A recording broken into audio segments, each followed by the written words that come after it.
Rodrigo Alonso es un economista uruguayo joven con experiencia internacional y es esa experiencia la que disparó su invitación al Informe Capital de hoy. Antes que nada lo saludamos. ¿Cómo andás, Rodrigo? ¿Qué tal? Bienvenido a Informe Capital. Muchas gracias por la invitación. Para conocer más del invitado y también del tema que nos convoca en la siguiente presentación.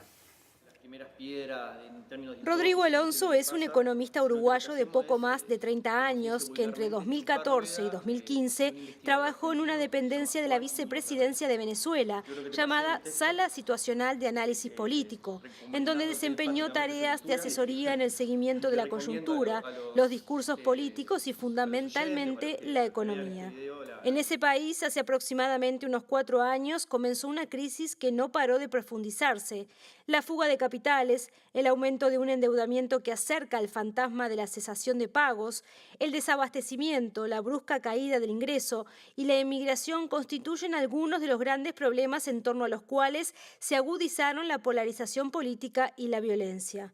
Alonso no duda en admitir lo delicado del momento y las limitaciones del proceso iniciado por Hugo Chávez y seguido por Nicolás Maduro.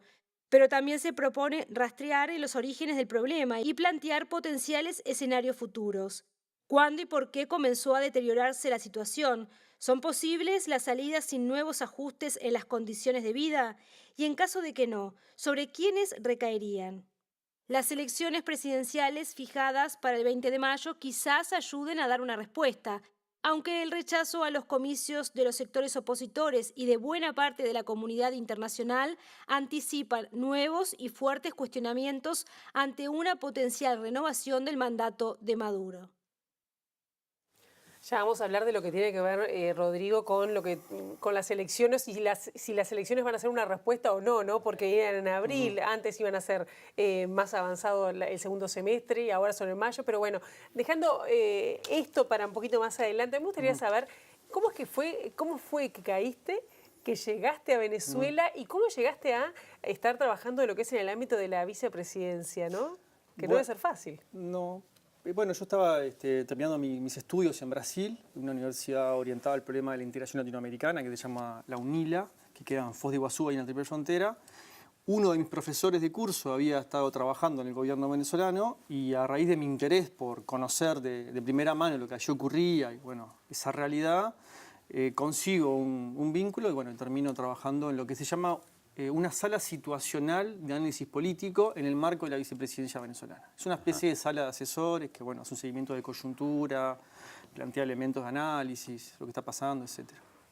¿Y tenía incidencia, digamos, pudiste llegar a elaborar algún informe? ¿Cómo es dar una mano o asesorar en un país que ya en el 2015 estaba muy convulsionado, ya después de Chávez y ya se veía venir parte de lo que hoy se está viviendo, ¿no? Una situación que en algunos sectores, sobre todo los populares, hay gran desabastecimiento, hay muchísima riqueza y mucha pobreza. La polaridad quizás es uno de los aspectos para poder llegar a entender este país caribeño, ¿no? Con todo lo que implica, y no fue porque sí que dije caribeño, ¿no?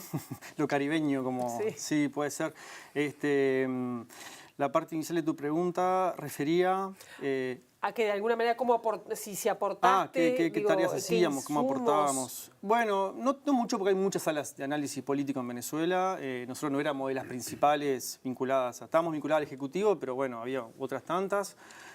Ahí, en lo personal, pude aprovechar una realidad muy estimulante porque estaba iniciando su proceso de crisis para tratar de comprender un poco cuáles eran los fundamentos de esa crisis. Y en particular a la hora de hacer análisis y de elevarlos a las autoridades, yo me encontré en realidad con un poco como de distancia o como de silencio en lo que se estaba planteando, porque en ese momento, cuando empiezan a presentarse los desequilibrios en Venezuela, estaba hablando de cuando yo fui, ahí ya el dólar paralelo estaba comenzando a subir y el barril de petróleo estaba empezando a bajar, ¿no? Que son cosas que van de la mano.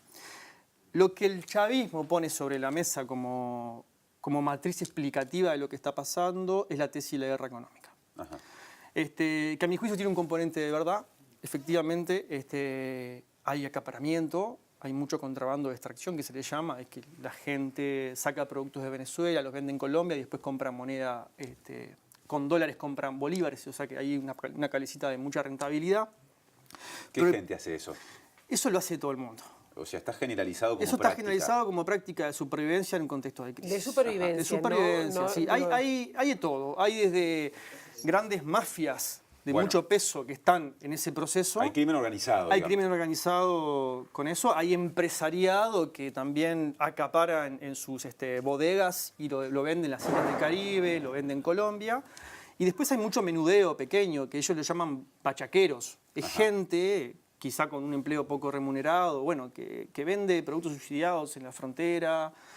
Es como una especie de contrabando hormiga de extracción. ¿Cómo se llegó a eso? Porque supongo que esa es la respuesta a otras situaciones. Es la supongo. respuesta a otra situación, sí. Yo lo que quería, antes de eso, Sí. pasar a eso, quería como aclarar esta idea de que, bueno, que la sociedad venezolana, sobre todo desde el chavismo, decodifica esto como una guerra económica, en primer término. Y como decía, tiene un componente de realidad. ¿Y por otro esto que no? decía. Y tiene otro componente no de realidad, sino de simplificación también. Porque sobre Venezuela lo que campea más que la mentira es la simplificación y la superficialidad, me parece, ¿no? de todos los espacios. Yo lo que creo es que la matriz, el proceso chavista, lo que no veía ante sí era que lo que estaba ocurriendo, más que una guerra económica deliberada, que también la había, de baja intensidad, lo que había sobre todo era un proceso de desfondamiento de las bases de una nación, de un país. De alguna manera, los equilibrios que sostenían la Venezuela chavista, que implica una redistribución de poder diferente a la que estaba acostumbrada Venezuela, con la incorporación de masas trabajadoras y de población marginal al control del Estado, en cierta medida, cuando la renta petrolera deja de estar en el entorno de los $100 por el barril de petrolero y pasa a estar en el entorno de los 40, a la mitad prácticamente, ya no es sostenible. Esos marcos políticos, esas alianzas que había tejido y que habían sostenido el proceso chavista. Eso, a mi juicio, es lo que empieza a entrar en crisis, empieza a manifestarse con el dólar paralelo, con la inflación que se desata, porque fíjense que Venezuela, para que tengamos una idea de la magnitud del problema económico y del agotamiento que empieza a expresarse, Venezuela importaba aproximadamente unos $50.000 millones por año, sobre la base de una factura petrolera de como 80.000 millones. Uruguay, un país de 3 millones de habitantes, importa anualmente aproximadamente entre 8.000 y 9.000 millones de dólares. Pero Venezuela tiene 10 veces más personas viviendo en su población. Estamos hablando de 30 millones de personas. Estamos importando prácticamente lo mismo, pero tenemos el 10% de la población. Esa, de alguna manera, es una muestra quizá extrema del problema del agotamiento y del problema económico al que se enfrenta Venezuela, que en definitiva es el problema de sus bases de sustentabilidad, es decir, el problema de ser un país rentista petrolero cuya renta disminuye más de la mitad. Claro, no, a ver si entiendo bien, de todos modos, lo que fue todo lo que es la era Chávez, que tú decís que le dio el poder a las grandes masas que están de acuerdo con Chávez, Sí. ¿no? Y no cambió la raíz productiva, No. es decir, siguió siendo un país que lo central era la renta de petróleo. Sí, el 98% de las exportaciones venezolanas son de petróleo derivados del petróleo. Por eso, fracasó eso. No digo que sea Sí. solo porque venía ya desde antes. Sí, No por se- supuesto, no se la raíz revirtió. petrolera de Venezuela es de la década del 60-70. Ahí empieza se hablaba de la Venezuela saudita en su momento, ahí empieza ese ciclo petrolero. Hoy estamos ante una nueva crisis del ciclo ¿Y petrolero. no se pudo salir, dar un paso al cambio de raíz productiva? No se pudo. Yo ahí me preguntaría, ¿qué país pudo en América del Sur, verdad? Ajá. Porque el problema de la matriz productiva no solamente le corresponde a Venezuela. Venezuela quizás es el caso más extremo de esa componente rentista. Por lo menos Uruguay tiene alimentos para...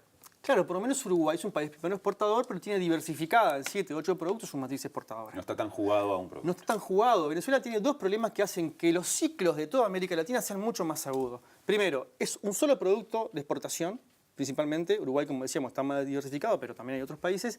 Y el producto de exportación venezolano, que es el petróleo, fluctúa mucho más. Entonces, cuando crece, el boom es mucho mayor, el empuje es mucho mayor. También hay un problema ahí que eso impide que se desarrollen industrias locales. Claro. Porque un boom petrolero, un boom rentista, valoriza mucho la moneda local y eso genera un boom importador y no es posible generar un proceso de transformación de matriz productiva porque de alguna manera lo que te permite dinamizarte al mismo tiempo te restringe en tu proceso nacional. Y pasado el boom tampoco se consiguió. Pasado el boom lo que pasa es que lo que viene es la crisis. No viene la posibilidad quizá la crisis abre la posibilidad de una transformación, digamos, ¿no? Cuando la necesidad impera, uno puede transformarse. Pero me gustaría detenerme sobre un aspecto sobre la fase del boom. hay un problema con la realidad venezolana, y es que el chavismo, más allá de lo que se diga en las matrices de opinión que circulan por ahí, nunca pudo avanzar, nunca pudo cuestionar los sectores concentrados de la economía venezolana y la élite de poder. Digamos. Eso siempre estuvo presente. La élite de poder venezolana.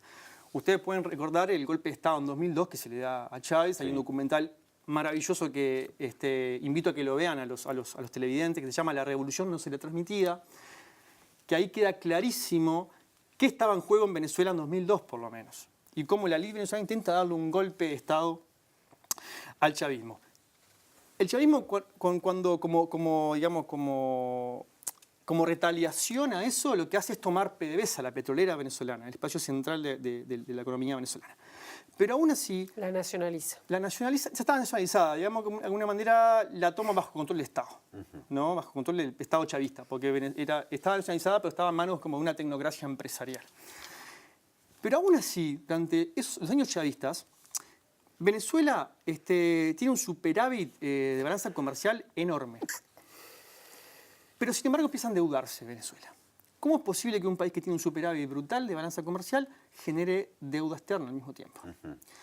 El problema fundamental es que durante el periodo chavista hay aproximadamente una fuga de capitales que está en torno de los 150.000 millones a los 300.000 millones de dólares. Hay casi un PBI venezolano. Claro. ¿Quién es esa gente? No es la clase obrera venezolana. La clase obrera cobra su salario, paga sus gastos y así vive. Es la élite. Es la élite venezolana que controla los principales resortes de la economía y que, como acumula un montón de bolívares, los puede proteger mediante la compra de moneda extranjera y se transnacionaliza en el entorno. Panamá, Miami, las islas del Caribe. Estamos hablando de casi un PBI entero de la economía venezolana fugado al extranjero en la época de vacas gordas. ¿Y no es guerra económica volviendo a aquella tesis del chavismo? ¿No lo encuadrás dentro de esa categoría? El chavismo lo encuadra dentro de esa categoría, pero para mí es más sutil que una guerra económica. ¿Por qué? Es la propia dinámica del empresariado privado. ¿Y qué podría que haber hace hecho? con sus ganancias lo que le place, porque en estas sociedades la acumulación es privada, los frutos del trabajo de la sociedad son apropiados por una parte minoritaria y hacen con eso lo que quieran. No es un problema de ilegalidad. Es decir, el chavismo no reaccionó a tiempo. El chavismo intentó reaccionar. Lo que pasa que, en última instancia, la reacción hubiera implicado una agudización de las contracciones en Venezuela mucho más intensas de las que podía soportar el chavismo. No había espalda Mi para lectura es soportarlo. que no había espalda política para soportarlo y que además el chavismo en sí mismo es una fuerza política muy contradictoria con muchas almas, y una de esas almas es una alma que está vinculada con el negocio importador, también con la... ¿Todavía hoy o en aquel momento? Todavía hoy. Yo creo que el grueso del poder económico venezolano está fuera del chavismo y es el que hoy está empujando para que el chavismo aplique un ajuste muy violento sobre los trabajadores. Pero hay una parte de lo que llamaríamos la burguesía venezolana que también, sobre todo la burguesía pequeña y mediana, que se organiza en lo que se llama la Fe de Industrias en Venezuela, hasta tuvieron un ministro de Economía y todo, que está parte del chavismo y es parte de ese bloque, y porque ellos están de alguna manera ese bloque que se sostiene. Claro. Si no, no se sostendría. Me quedó una cosa pendiente de más temprano, digamos. Cuando hablas de la caída en $60 del barril de petróleo. Sí, aproximadamente.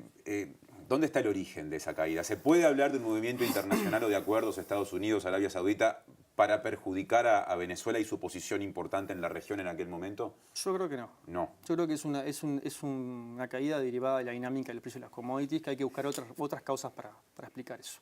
La caída de la demanda de China. Yo creo que ahí no hay.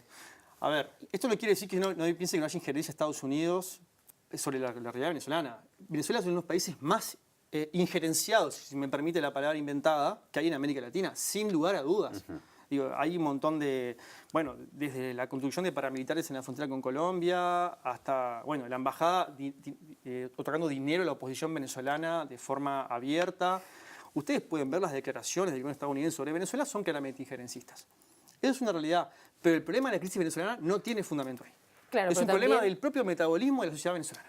Que también tuvo en lo que es la figura de Chávez y toda la gente que lo rodeaba una expansión política que también tuvo su costo, me imagino, ¿no? ¿A qué te refieres? Y claro, digo, lo que es el estar en todos los, digamos, órganos, foros globales, foros de tratar claro, de tener una presencia de convertirse en un jugador a nivel mundial, que también tuvo su costo. Obviamente no debe haber desestabilizado, pero que hizo su juego en todo esto. Sí, claro, Venezuela fue un gran actor geopolítico durante ese momento. Y lo era por dos razones, creo yo. Primero, porque podía.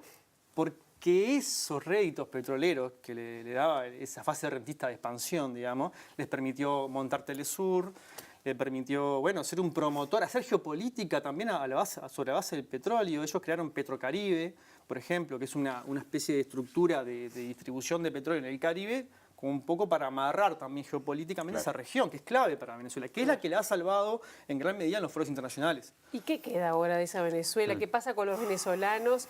Porque hay elecciones, pero parece que no se juega lo central, o por lo menos se esclarece, ¿no? ¿Se juega lo central en...? Yo creo que lo que pasa, no se resuelve con elección el problema de Venezuela, solamente. Y porque además la oposición no... La oposición, tiene lo que pasa es que la oposición venezolana, importante. hay a veces dos elementos. Primero, la oposición venezolana no tiene mucho para ofrecer a Venezuela, porque la oposición venezolana recoge, de alguna manera, si tú estás en Venezuela y ves una movilización de la oposición, es una movilización que está concentrada en Carrasco, Malvin y Punta Carretas. Esas imágenes que a veces llegan acá de marchas multitudinarias, decís que... No, pero son multitudinarias. Pero son en determinadas zonas. Sí, son en las zonas ricas de Venezuela. Ajá.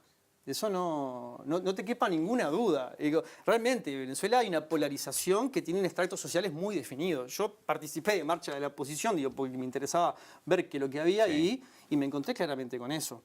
Entonces, en primer lugar, la oposición recoge ese segmento de la sociedad venezolana que se formó en Estados Unidos, bueno, que se corresponde a la pirámide social de Venezuela, la punta de la pirámide, y que realmente no tiene nada más para ofrecerle a la sociedad venezolana que un ajuste brutal sobre las condiciones de vida de la población y desmantelar todo el entramado de políticas sociales que el chavismo ha montado y que hoy está en cuestión por la propia crisis, pero lo sigue manteniendo. Y de alguna forma ahí lo que ocurre es que el chavismo no aplica el ajuste, sino que de alguna manera el ajuste termina siendo como democratizado. Lo pagan un poco todos. Lo pagan un poco todos. Por eso que también se llama, para graficar un poco esta idea, Venezuela está entrando, a mi juicio, ya entró a una suerte de periodo especial como el que vivió Cuba durante la década de los 90, luego de la caída de la Unión Soviética. Sí. La diferencia es que el gobierno no cuenta con los resortes de la economía para manejar eso y racionar.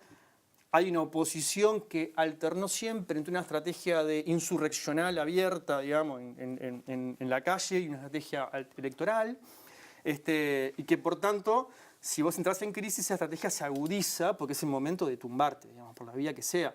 Entonces, vos entras en una fase donde tenés que racionar todos los recursos que tenés para colocarlos en lo fundamental, pero no tenés el control. Ahora, Rodrigo, sobre el final, pensando, por ejemplo, en la grave crisis de endeudamiento del país, ¿cómo se sale? O en todo caso, ¿algunos jugadores de peso mundial como Rusia, como China, pueden desempeñar un rol en eventuales salidas para tenderle una mano al proceso de Maduro? Lo están haciendo. De hecho, la deuda china ha sostenido a Venezuela en los últimos años. Cuando triunfa la Asamblea Nacional de Venezuela, la derecha, ¿se acuerdan? Sí. Fue en el año 2016, me parece. Ahí Fidel Castro estaba vivo todavía. Y Fidel Castro envía una nota, que quizá la escribió el alto mando cubano, no lo sé, pero la firma Fidel Castro. Y en la nota, en la carta abierta a Maduro, él le dice, bueno, reconocemos tu papel de estadista, cómo has reconocido la derrota ante la oposición, un poco para quebrar también esa campaña mediática, todo lo que se dice. Y el último párrafo dice algo que a mí me llamó mucho la atención cuando lo leí en ese momento. Dice, de la nada, ¿no? Dice, esperemos que la Federación Rusa y la República Popular de China, porque saben lo que es la guerra, garanticen la paz en Venezuela. O sea, está diciendo, están enviando un mensaje geopolítico de, señores, o ustedes dan señales de que van a respaldar esto, o esto se prende fuego. Porque de alguna manera tampoco desconoce la inteligencia cubana, el gobierno cubano, que además también si se estabiliza Venezuela, se estabiliza Cuba, que hay una agenda muy compleja sobre Venezuela. Porque otra cosa importante, discúlpenme que me robe un poco el tiempo, la oposición venezolana, por esto que decía hoy, yo creo que no puede gobernar el país. No tiene condiciones políticas para gobernar el país. Porque lo que tiene que hacer, porque su base social se lo pide, es un brutal ajuste sobre la sociedad venezolana. Bueno, pero ¿lo puede hacer Maduro? Maduro lo puede hacer, por ahora no lo está haciendo. Y en parte por eso los desequilibrios persisten. El problema de fondo es que la sociedad venezolana, con la renta petrolera a este nivel, le sobran 5 millones de venezolanos. Entonces hay dos opciones ahí. O vos aplicás un ajuste brutal, como los que vivimos en la década de los 90, y mandás al 30% de la población venezolana a la basura, como de hecho ya estuvo, o generás un proceso social que use cada mínimo recurso para sostener las condiciones básicas de la población. Eso es lo que está en cuestión. Pero para eso, segundo, el gobierno venezolano tiene que avanzar posiciones sobre los núcleos concentrados del poder económico. Y no lo hace. Y no lo hace, creo yo, porque está al borde de una guerra civil si lo hiciera. ¿De una guerra civil? Sí, directamente. Entonces, como no se avanza para ningún lado, el desequilibrio, digamos, y el esquicio económico persiste. Bueno, nos quedamos cortos con el tiempo, Sí. ¿no? Pero se nos terminó. Rodrigo, gracias por este pantallazo y seguiremos viendo, ¿no? Porque las elecciones son ahora en mayo, luego de retrasarse 3 semanas. Queda paño para cortar y bueno, y habrá que ver cuáles son las decisiones que se toman. Gracias. Gracias a Hasta la ustedes. próxima. Hasta luego.